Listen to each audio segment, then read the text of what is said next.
Hai hai Lestarian, ayo manfaatkan lahan. Assalamualaikum. Pada video kali ini aku akan membagikan cara menanam buncis tidak merambat atau disebut juga baby buncis Kenya. Dari biji hingga panen, bagaimana caranya? Jadi tonton sampai selesai ya video ini. Pertama, siapkan media tanam untuk semai media yang gembur. Di sini aku menggunakan campuran tanah gembur, sekam bakar, kohe kambing, dan juga sedikit sekam lapuk.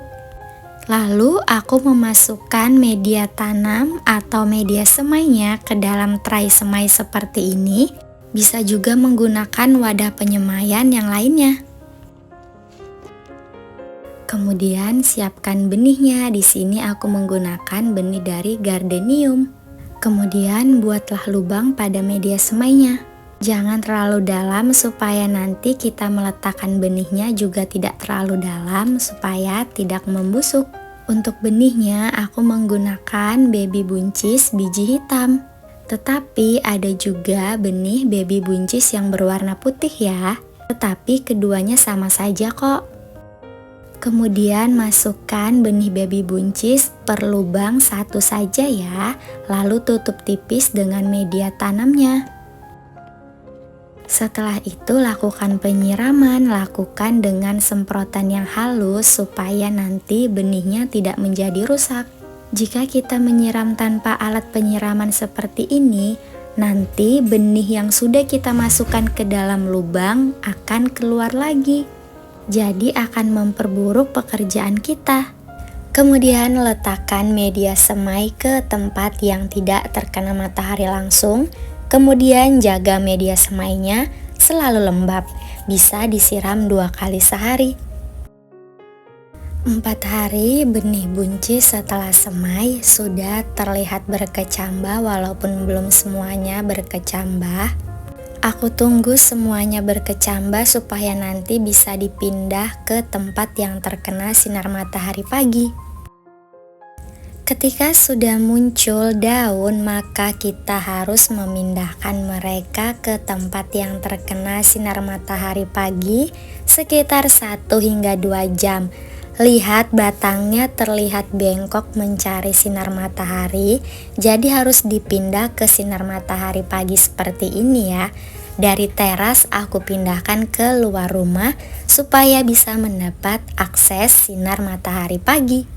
Jika terlambat memindahkan bibit, maka bibit tidak akan sehat dan nantinya kurus. 10 hari setelah semai, kita bisa mulai meningkatkan penambahan sinar matahari. Bisa 3 hingga 4 jam, disesuaikan dengan suhu atau cuaca di daerah kalian masing-masing. Jika daerah rumah kalian panas, maka cukup kenakan sinar matahari pagi sekitar 3 jam saja. Kemudian pindahkan mereka lagi ke tempat yang teduh ataupun teras rumah. 14 hari setelah semai atau 2 minggu setelah semai, bibit buncis sudah bisa kita pindah tanam. Daun-daunnya sudah terlihat besar dan sehat. Batang-batang bibit buncis ini juga terlihat kokoh, tidak kurus karena sudah dikenakan sinar matahari yang cukup. Saatnya untuk pindah tanam bibit buncis. Di sini aku sudah menyiapkan polybag putih berisi campuran tanah, sekam bakar, dan kohe kambing. Dengan perbandingan 2:1:1, 2 untuk tanahnya lebih banyak. Keluarkan bibit buncis dari tray semai, kemudian masukkan ke dalam media tanam yang telah disiapkan. Kalian juga bisa menggunakan pot. Keluarkan bibit dari tray semai dengan hati-hati.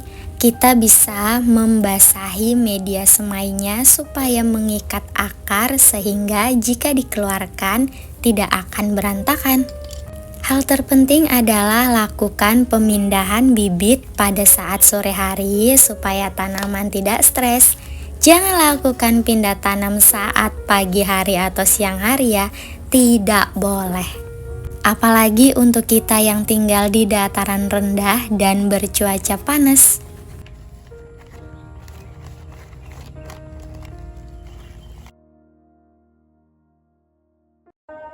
Tidak terasa hari sudah maghrib dan hampir sepenuhnya gelap ketika aku selesai memindahkan bibit buncis. Kemudian siram secukupnya, jangan sampai terlalu basah. Di sini aku menggunakan alat penyiram yang halus supaya tidak merusak bibit. Perkembangan bibit buncis setelah dipindah tanam, ini hasilnya seminggu setelah tanam terlihat segar. Pada usia 1 minggu setelah tanam ini, kita sudah bisa melakukan pemupukan cair dengan menggunakan pupuk organik cair, tetapi yang khusus tanaman daun karena masih fokus menumbuhkan daun. 2 minggu setelah tanam, kita bisa mulai membersihkan rumput-rumput liar yang tumbuh di atas media tanam, kemudian gemburkan perlahan dengan menggunakan tangan atau sendok kecil.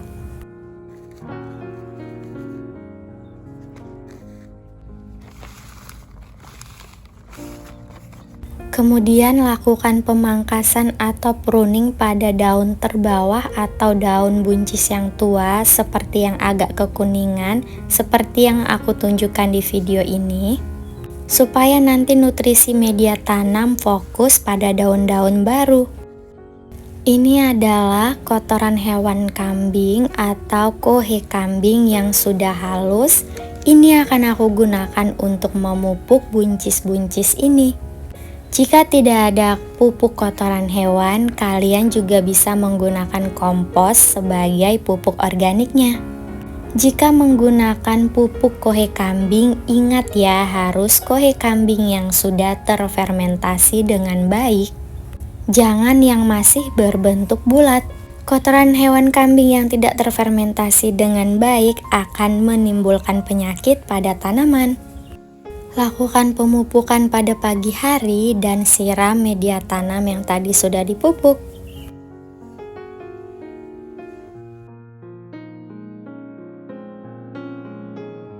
Tiga minggu setelah tanam, saatnya untuk memberikan ajir tanaman.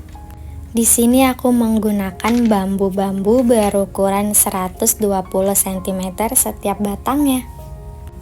Untuk satu polybag atau satu media tanam, aku berikan satu ajir tanaman. Lalu gunakan tali pengikat untuk mengikat batang ke ajir tanaman. Lakukan dengan hati-hati supaya batang buncis tidak putus. Walaupun buncis Kenya ini bukan tipe buncis yang merambat, tetapi kita tetap harus menggunakan ajir tanaman supaya tanaman tidak rubuh, tidak goyang, atau tidak patah saat terkena angin. Seperti inilah tanaman-tanaman buncis yang sudah diberikan ajir tanaman terlihat lebih rapi dan estetik kan? Lestarian, di sini aku punya banyak cangkang telur yang sudah aku bersihkan dan aku keringkan. Ini kondisinya sudah kering dan siap untuk dihaluskan. Di sini aku menggunakan chopper. Kalian juga bisa menggunakan blender yang digunakan untuk menghaluskan biji-bijian. Karena aku menggunakan chopper seperti ini, jadi hasilnya tidak terlalu halus tetapi tidak masalah. Bubuk cangkang telur ini bisa dijadikan sumber kalsium organik untuk tanaman kita, bisa disimpan cukup lama dan siap digunakan kapanpun. Khususnya di saat musim hujan bisa menggantikan kapur dolomit. Usia tanaman buncis 4 minggu setelah tanam. Di sini aku melakukan pruning lagi sebelum nanti ditambahkan pupuk dan juga bubuk cangkang telur yang tadi sudah aku buat sebelumnya.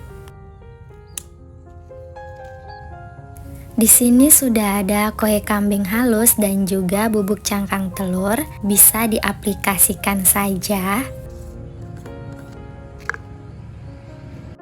Cukup 1 hingga 2 sendok bubuk cangkang telur.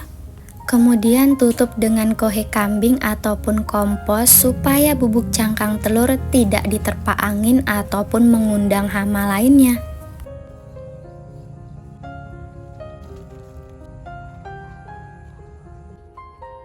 Tanaman buncis kenya atau baby buncis atau buncis kerdil yang sudah berusia 5 minggu setelah tanam, sudah terlihat bunga-bunga yang keluar dari tanaman buncis. Masya Allah, tabarakallah, alhamdulillah, semua tanaman-tanaman buncisnya sudah berbunga ya.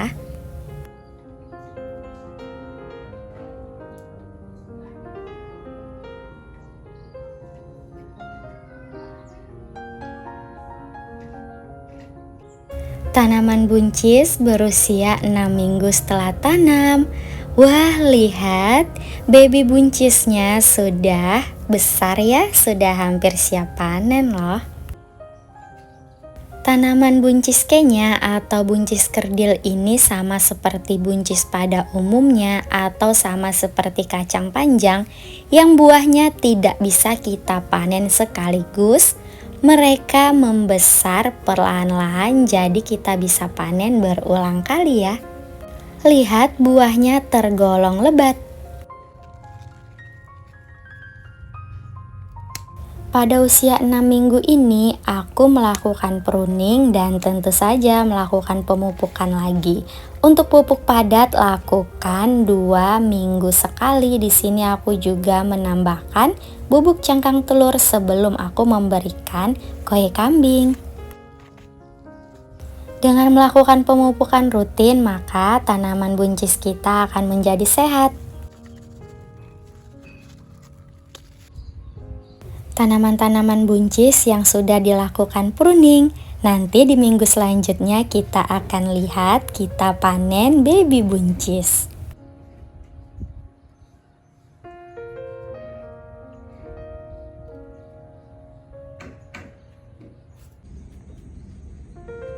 Hai Lestarian, inilah tanaman-tanaman buncis kenya atau buncis kerdil yang sudah berusia 7 minggu setelah tanam. Baby buncisnya sudah siap panen walaupun tidak banyak karena ini akan menjadi panen pertama. Lihat, beberapa baby buncis sudah gemuk, tetapi ada juga yang masih kecil-kecil untuk panen selanjutnya.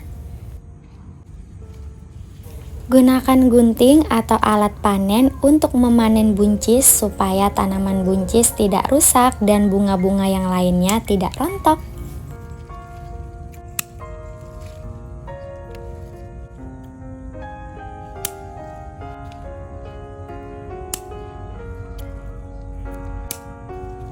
Panen baby buncisnya harus teliti karena buncis yang siap panen ada di sela-sela buncis yang belum siap panen, jadi mata kita harus teliti ya.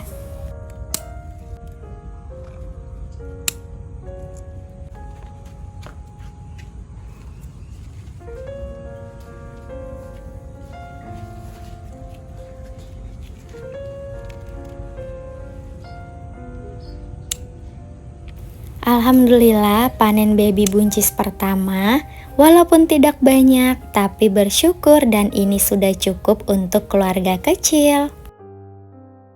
Lestarian, di sini aku juga akan bagikan pupuk-pupuk cair yang aku gunakan. Di sini aku sama sekali tidak mendapat endorse ya, tetapi ini jujur produk yang dari dulu aku pakai loh. Aku menggunakan pupuk organik cair merek Benih Seribuan. Untuk fase pembuahan mulai dari tanaman buncis yang sudah berbunga bisa menggunakan pupuk organik cair khusus tanaman buah. Berikan seminggu sekali ya.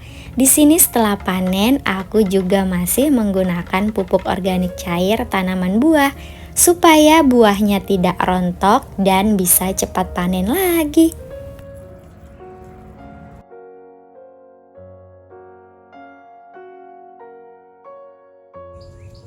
Ayo panen buncis lagi, ini panen yang kedua. Biasanya aku panen seminggu sekali, atau kalian bisa panen 3 hari sekali ya, disesuaikan dengan buncis yang sudah siap panen.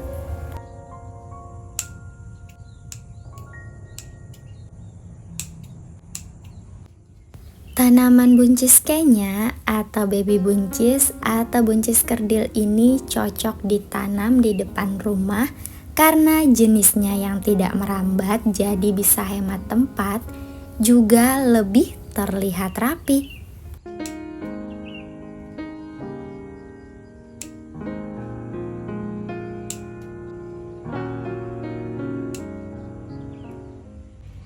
Selain terlihat rapi, hemat tempat, kita juga bisa panen baby buncis ini lebih cepat mulai dari usia 45 hari setelah tanam ya. Buncisnya juga lebat. Alhamdulillah ini panen yang kedua sudah lebih banyak dari panen yang pertama dan masih ada panen-panen selanjutnya.